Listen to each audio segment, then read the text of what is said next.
আসসালামু আলাইকুম সবাইকে। সবাইকে আমাদের Flutter এর কোর্সে স্বাগতম। সো আজকে আমরা ফার্স্টে Dart সম্পর্কে জানবো। সো Dart কি? Dart হচ্ছে Flutter একটা ফ্রেমওয়ার্ক। তো এই ফ্রেমওয়ার্কের মধ্যে আমরা Dart ল্যাঙ্গুয়েজে কোডটা লিখে থাকি। সো Dart হচ্ছে একটা প্রোগ্রামিং ল্যাঙ্গুয়েজ যা গুগল দ্বারা তৈরিকৃত ল্যাঙ্গুয়েজ।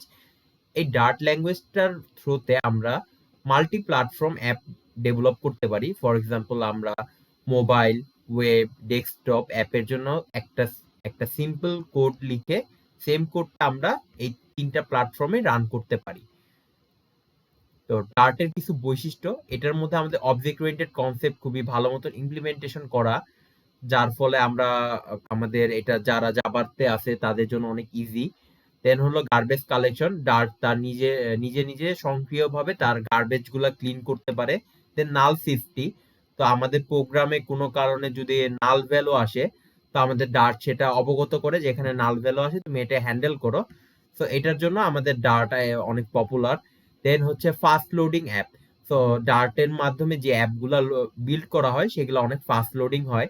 তো আমরা জানি যে ডার্টের ফ্লাটারের মাধ্যমে আমাদের তৈরিকৃত অ্যাপ হচ্ছে বিকাশ। সো ডার্টের মাধ্যমে আরো অনেক অ্যাপ তৈরি করা হয়েছে। সো ডার্ট অনেক স্টেবল। সো নেক্সট ক্লাসে আমরা ডার্টের বিভিন্ন কনসেপ্ট সম্পর্কে জানবো। ধন্যবাদ সবাইকে।